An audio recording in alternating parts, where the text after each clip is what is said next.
Well, the first 6 players are locked in for the US Ryder Cup team. Scotty Scheffler, of course, leading the way. 2 major champs and Ryder Cup rookies are there too. Wyndham Clark and Brian Harman. Fellow Ryder Cup rookie Max Homa joining them alongside Patrick Cantlay and Xander Schauffele.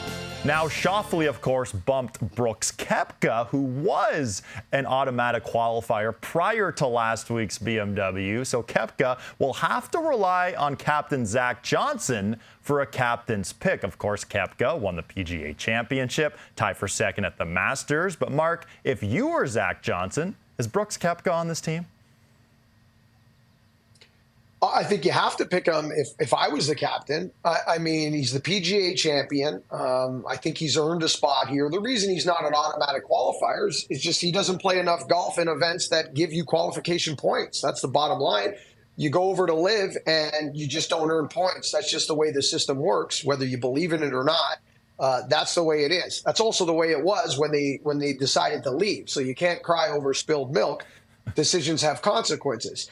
At the end of the day, though, I'm more curious in will he select him, because it will give us a much better window into the current political environment amongst the new quote-unquote partnership and umbrella company that is supposed to take over the world of golf. I'm assuming at the end of next year, beginning of 25, as they try to rubber stamp this agreement.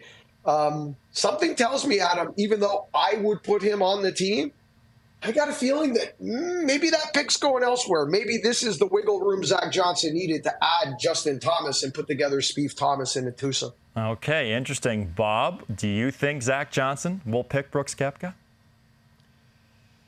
I think he has to. I think there's a number of reasons why. First of all, as you mentioned off the top, those great performances in major championships. That's reason number one. Reason number two is he is an intimidating guy to play against. We saw that in a number of the tournaments he was in this year, especially at the PGA Championship. And you want a guy like that taking on the European players.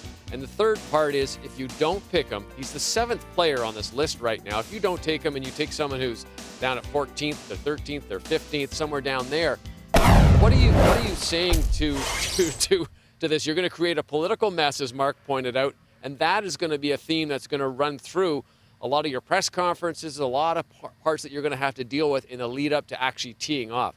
I think it's a no-brainer that you pick him, primarily because he's the best player available of those 6 players you're going to choose.